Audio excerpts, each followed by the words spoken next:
Hola hermanos, qué alegría saludarlos. Reciban un afectuoso saludo y nuestro cariño desde la Universidad Lindavista, la Universidad de la Iglesia para el sur de México y bueno, en realidad para todo el mundo.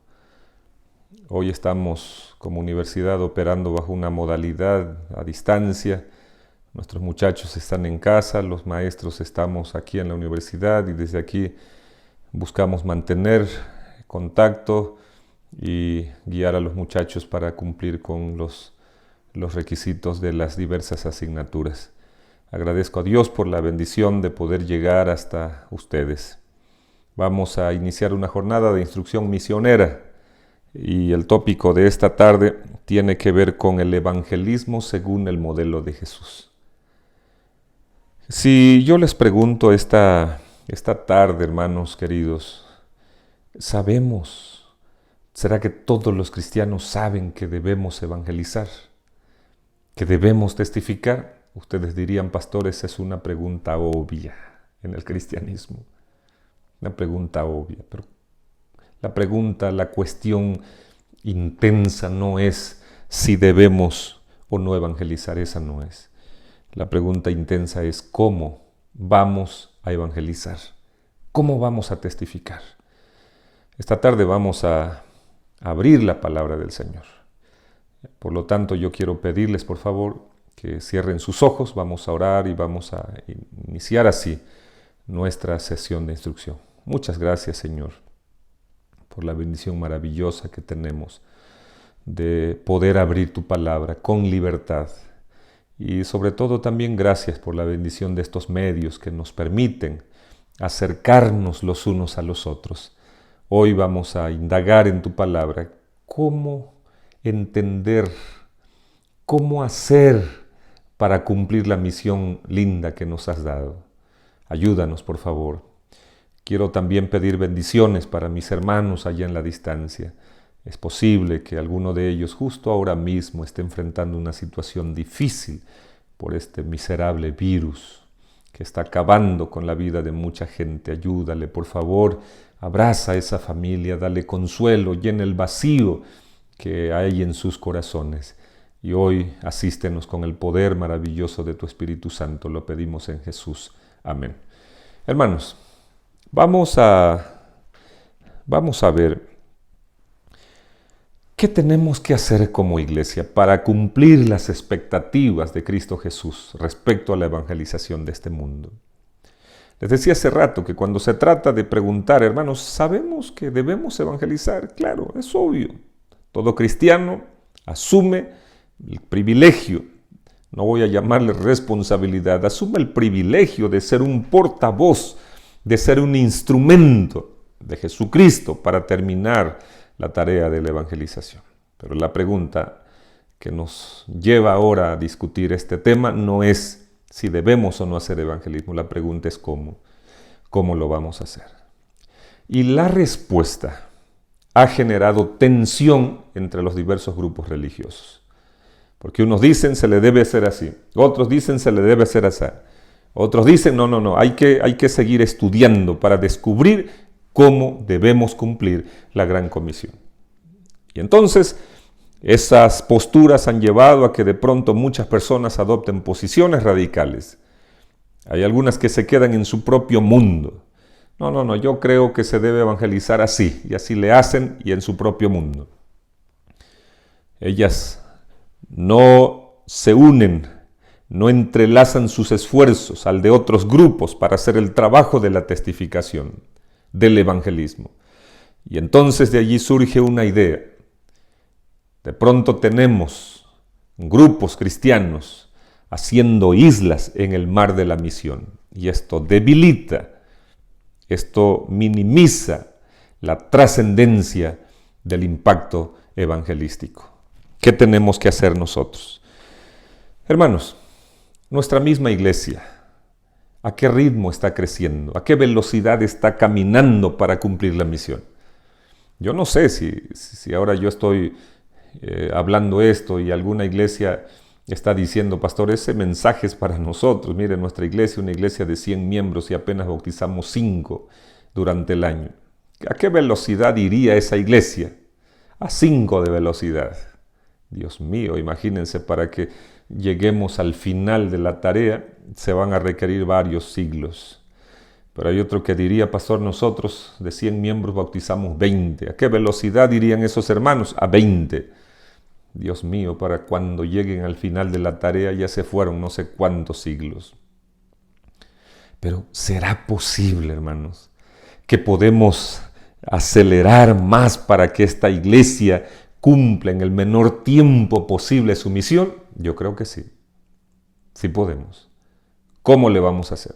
Tenemos que mirar, tenemos que ir a la dinámica cristocéntrica de la evangelización. Porque de paso yo debo decirles, hermanos, todo lo que hay en la Biblia, todo lo que se escribió en la Biblia fue intencionado. Todo está intencionado. No hay algo en la Biblia que no se haya hecho intencionalmente. Yo le animaría a estudiar la Biblia a partir de ahora, viendo cuál es el mensaje intencional que hay aquí. ¿Realmente hay un mensaje para mi vida? ¿Realmente hay algo importante que yo necesito aprender? Por supuesto que sí. La Biblia fue revelada con un propósito intencional. Escuchen esto. Con un propósito intencional. Entonces, cuando yo estudio la Biblia, no puedo quedarme solo con la letra. Aquí había algo más grande que la letra. Aquí había un espíritu. Eso es lo lindo de la palabra de Dios.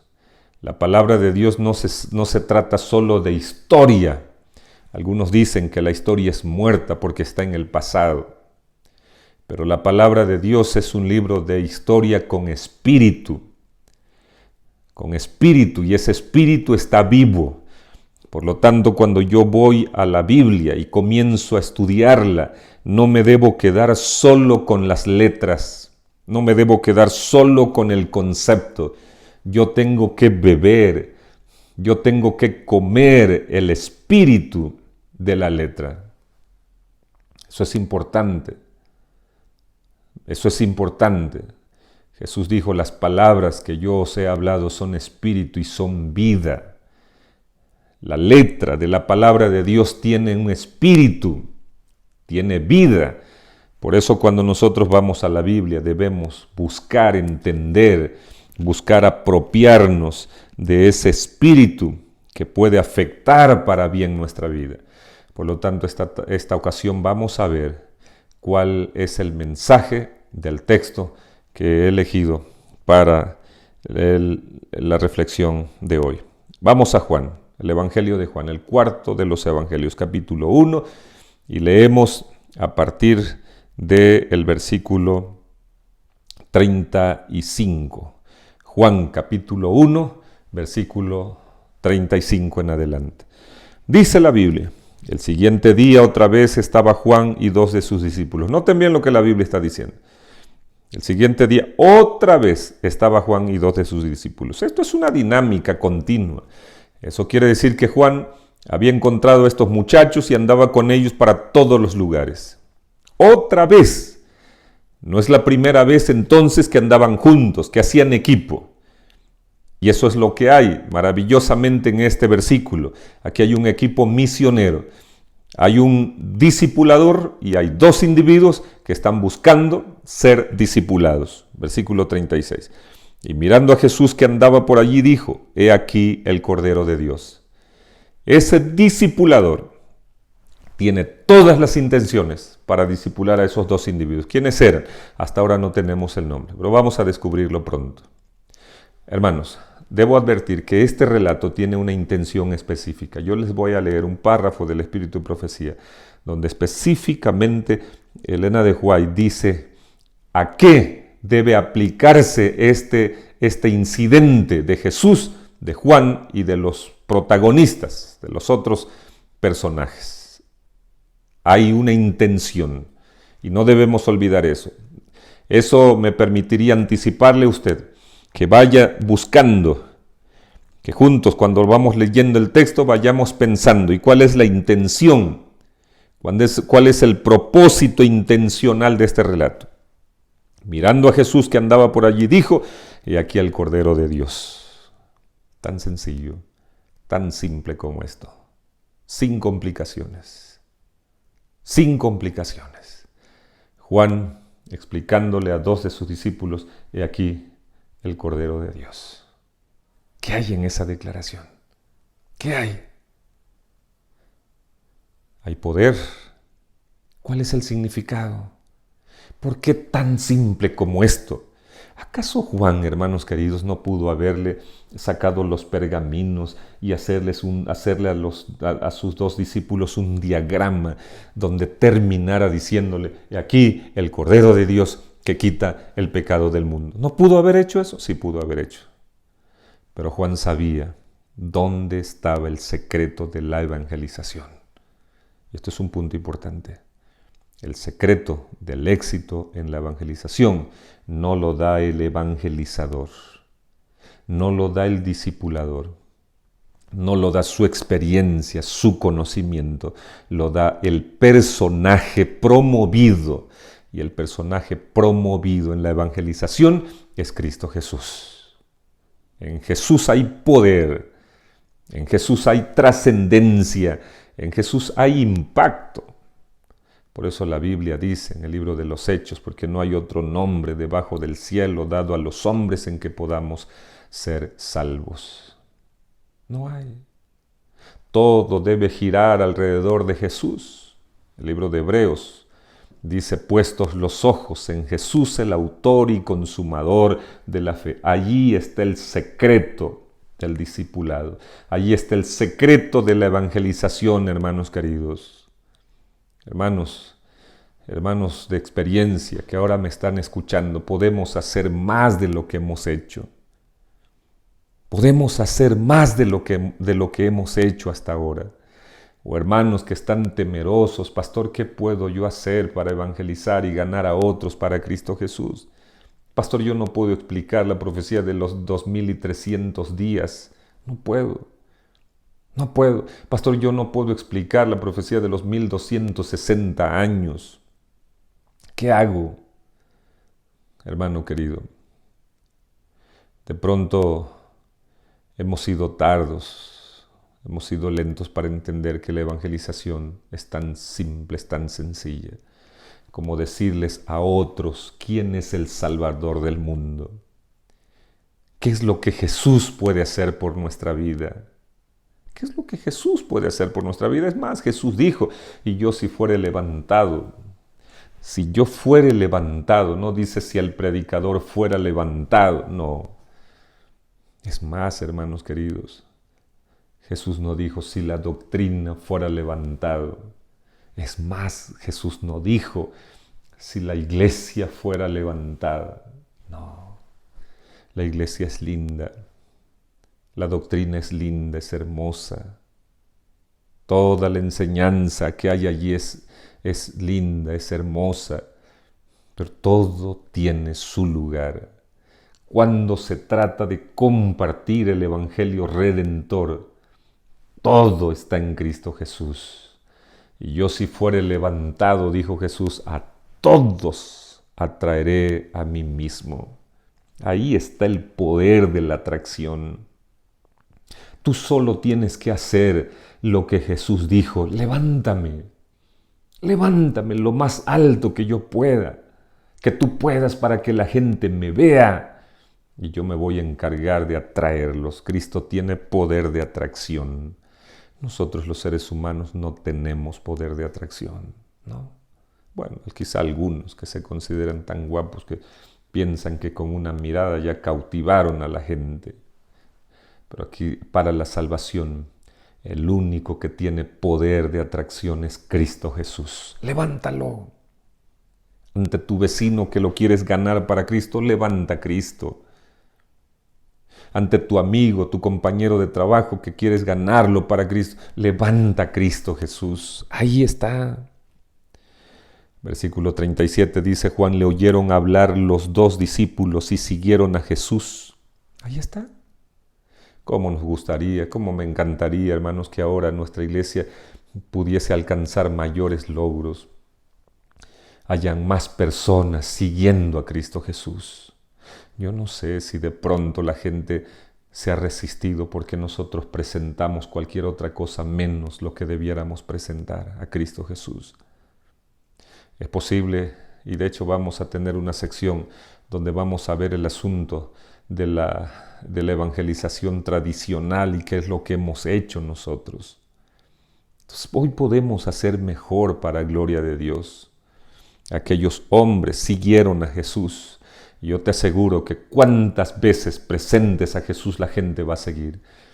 Porque los seres humanos estamos carentes de dirección. Los seres humanos estamos carentes de valor. Los seres humanos estamos carentes de esperanza.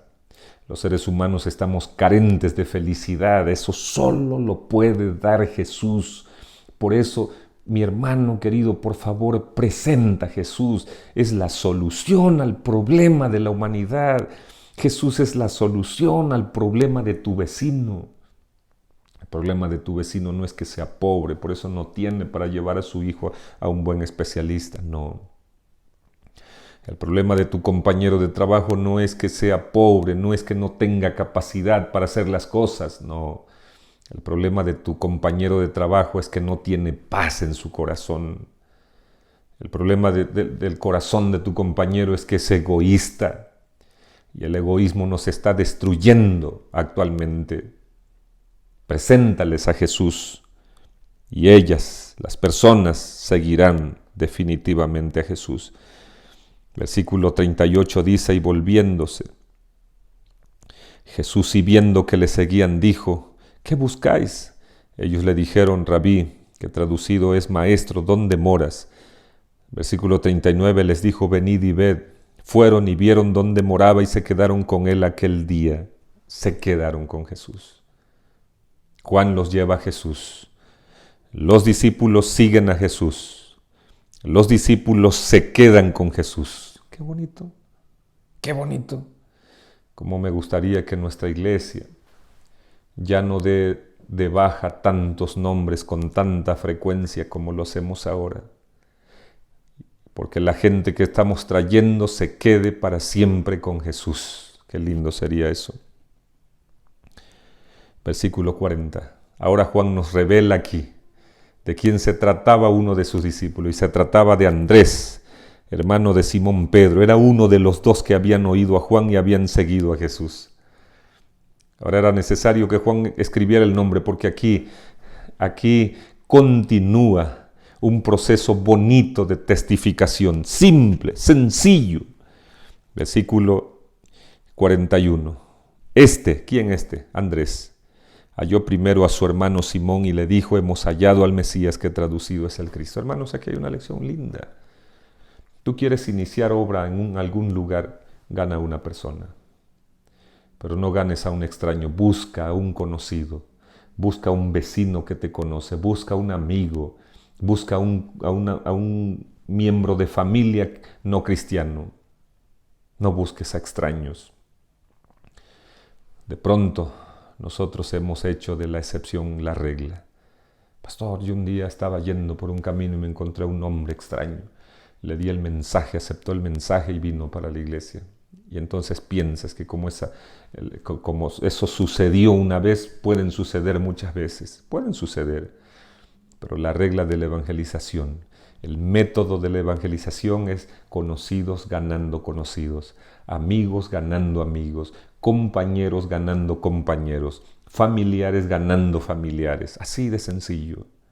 No te mortifiques la vida. No tienes que ir a exponerte a gente que no te conoce. Ve con la gente que te conoce. Ve con el vecino. Ve con el vecino. Y háblale de Jesús. Pastor, pero no quieres saber. Ahorita yo te voy a decir cómo le vamos a hacer. Entonces dijimos que Juan ganó a Andrés y Andrés gana a Pedro. ¿Y qué hizo Andrés? Versículo 42. Le trajo a Jesús. Le trajo a Jesús. No lo llevó a otro lugar. No lo llevó a la doctrina. No lo llevó a la iglesia. Y no estoy diciendo que la doctrina y la iglesia no son buenas. No.